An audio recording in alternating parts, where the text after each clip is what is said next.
But let me tell you something, Dr. King. There's something you have to learn. Please don't look down on anybody. Don't even look down on yourself.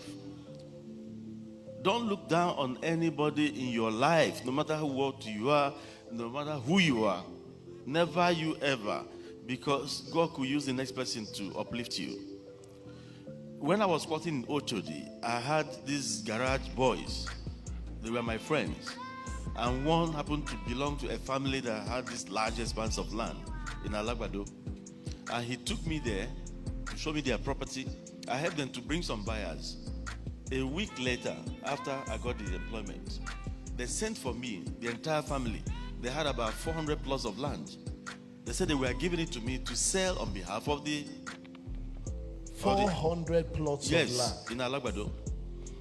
Apart from Nureni Yusuf, the former Air Vice Marshal, may so rest in peace, I don't think there was anybody who owned anything apart from families bigger than me by 1991 over there. So they gave me to sell. That's where you have AIT now and some other. They gave them to me to sell for 5,000 naira in 1990. 400 plots of land. Yes, each one 5,000 naira. And what will be my own? I asked them. They said anything you put on top is yours. We're not going to pay you commission. So I started settling. I saw the first 6 plots. The first thing I did was to go to National Concord, the Chief MKO Abiola's National Concord, one of the biggest newspapers in those days. I went there, I put my money there, run adverts. It was selling like hotcake. So if I'd sold 10 plots, I'll be making 50,000. In those days, 20,000 can buy you a brand new car. So I was making millions. And somebody advised me, Alan, start buying those properties yourself too. You have enough money. So I now floated Alan Onyema and Company, the real estate company. So I bought about 87 of those plots myself. At the time, I increased my price to 20,000, 30,000. So money was everywhere. Of course, I had my own share of stupidity as a young person. I was living in Airport Hotel for 2 years. Yes. I had and that was wrong. I like that confession. Yeah. That my own share. Oh Lord. Don't you ever emulate that, because youthful exuberance. But I was working very hard. What happened was that I didn't have time to start looking for houses. In those days, Keja was the in thing, and I never liked houses with 3-bedroom flat, 1 toilet. So to get anything that is en suite in those days was difficult. So I said, okay, let me go to the hotel, and I left where I was squatting. So I went there. That was how I ended up staying there for 2 years without knowing it. So even when I married in 1993, my wife, when she came in 1992, she visited me and she thought I had a house. And when we went to the hotel, she thought I left something there I wanted to pick. And I said, this is where I stay. The girl started crying. She started crying. So, but she later got to know that it was just one of those things. What I'm trying to say is this. I challenged myself. I got this boy that I didn't look down on him. He became my life-changing person, an angel of God. Don't look down on the person beside you. Yes. Don't look down. He could be responsible for your upliftment in life. So that was how I started the real estate business. I started buying Lekki. I was one of the biggest estate owners in Lekki in those days, up to 1998, where you had this Mayegu area of before Chevron. I don't think anybody owned anything bigger than me there. So a lot of people thought I just arrived with APs. No. But in 1992, I had to resign because I didn't want conflict of interest in my place of work.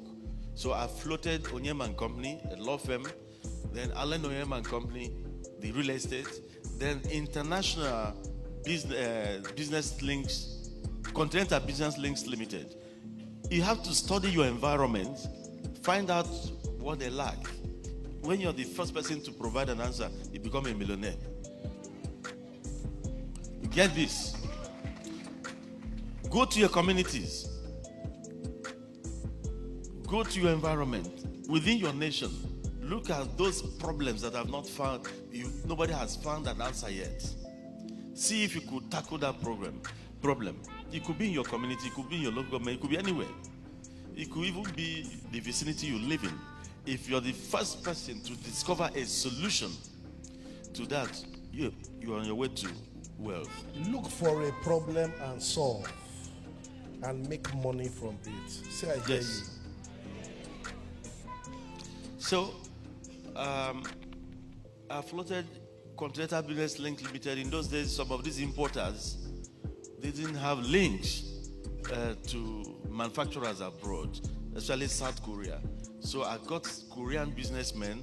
I did a trade exhibition at the Federal Palace, brought all these traders who would want to go into importation. They were paying me, going through me to import. And I was charging my commission, making legitimate money, bringing the Korean factories here. And they were exhibiting.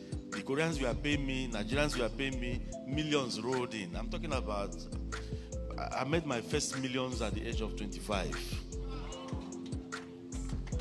That was why I married very early too. I married at the age of 26. You married at 26. Yeah, my parents made sure I married at 26, but I was making too much money and many, understand.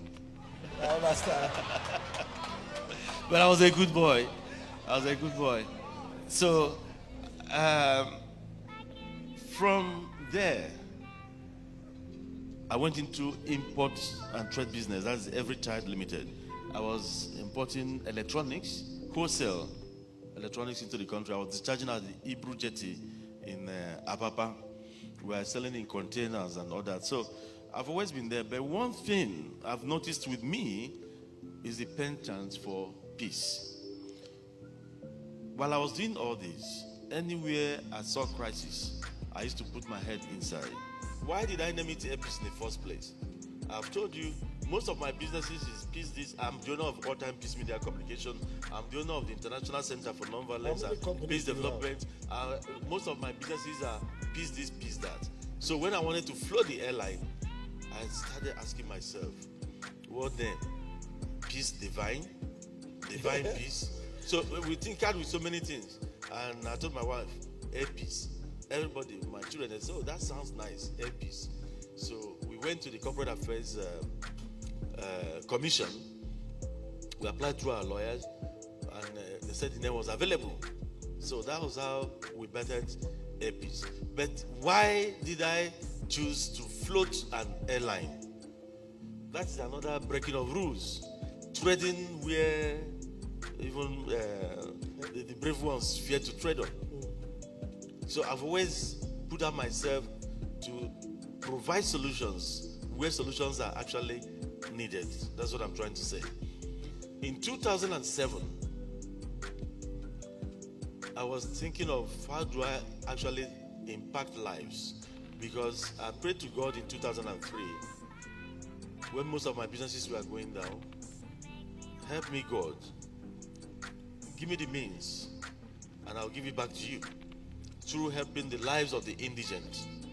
So one of the things we did was giving people money, do this business, do that business, and they will come back some months later to tell you, oh, that money. They tell you stories. So my dad said, why not look for some kind of thing? My businesses were making billions, but they were not creating the number of jobs I would like them to create. There are some businesses you sit down in your house and be making billions, but you're not impacting several people. It was then somebody said, why not go into aviation? That one jet could give 1,000 people jobs. That was how I became passionate. I didn't go into the airline because it could give me billions.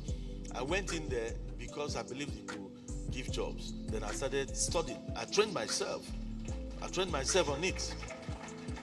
So in 2013, I bought my first plane. I bought the first 3 planes. They happened to be Donia jets. I took Bola Abaton, the owner of Air First Aviation. He was running charter operations. He was my consultant. So when we bought the first 3 planes, I bought one in France, bought the second one in Germany. We went to the US, bought 3 planes, 3 Donia 328 jets. We got back to London. above champagne. I don't drink alcohol. I said, but let's celebrate, let's pop. So these 3 jets now can give jobs to 3,000 people. Bolaham said, no. I said, but that's what I told you. He said, no. That these 3 jets, they were executive jets. That's for charter. He said, you only need 3 beautiful girls to market them. You know, charter was booming. The charter business was booming. You don't need any staff. What you need is 3 beautiful girls for marketing. Get two sets of pilots for the plane. That's all. You could be making $200,000 every day on each of those planes. He thought, I was angry. He's alive. We fell out that same day.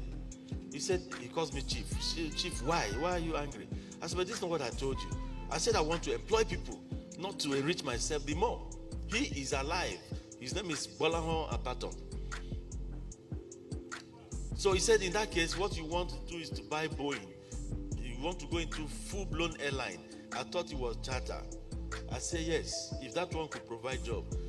We were supposed to come back to Nigeria the following day. We had to go back to America. We went back to Texas to go and meet Jetran, Douglas Jaffe. We said, we've come back again. What is the problem this time? We want to buy Boeing. He said, why do you want to buy Boeing? I said, I want something that could give jobs to my people. He now looked at me. The white man looked at me and said, don't you think it's a dangerous field for you to venture? Airlines don't last in your country. And there's no gain in airline business. I said, I know, but it could give jobs to people. The man stood up and hugged me. He said, this is the first time a Nigerian will be coming here.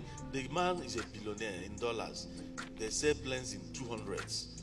So he came to me and said, this is the first time a Nigerian will be coming here and be talking about his people. I'm going to help you. So, if I tell you the amount I paid for my first 4 Boeing 737, is only God Almighty. You can explain it. Peanuts. That was how I started with 7 planes. And it happens that is the first time any Nigerian airline will be starting with more than 2 planes. I started with 7. And you packed it for almost 1 year. So. And they didn't give me license. Shebi, they say my airline belongs to Mama Peace. Mama Peace was in power, yet I didn't get license for almost 2 years. Is that possible? It's not possible. Alan, I have to beg you now, because if we sit here, we won't go to that. But one of the things I want to tell everybody here, Alan Onyema is a proud lion. Alan Onyema is a living hero. Thinkation. While I was growing up, I was told about heroes. Heroes are people that have died. People that you hear in books. But today we have a living hero. And we recognize you today. We celebrate you today. We acknowledge you today. Is there any disruptor in the house? Let us say thank you for what you do. Why I'm taking you, this memory lane is in your march to success. You're going to meet a lot of stumbling blocks. There are people who will be out there. They may not even know you. Just because you're about to do something, they want to stand in your way. Don't you ever give up. You need perseverance. You need to be focused. You need to have ideas too. You need to process your ideas yourself. That is the only thing you've got. And you need your God also to protect whatever you are trying to do. Air Peace today is the largest airline not only in Nigeria but in the whole of West and Central Africa. And in May, we shall be receiving our first batch of 13 brand new planes. Nobody can stop us as long as God is on the throne, because God will remain on the throne. But one thing I leave with you today is this. 1, think of how you can touch lives of that other people other than yourself. You might think you're nobody. If you have 1,000 naira, there's somebody who doesn't have even a penny. Out of your 1,000, try and see how you could benefit that other person who doesn't have any. You don't need to be a millionaire to start thinking about selflessness. You need to be selfless in your thoughts, because even the Bible says, love thy neighbor. You need to be selfless in your thoughts. You must try at all times to also be patriotic to your nation. You must seek those things that add values to the community, to the society you live in. Put yourself last in your considerations, and the rest will be history. God bless you all. Thank you. Come on, put your hands for Alan Onyema.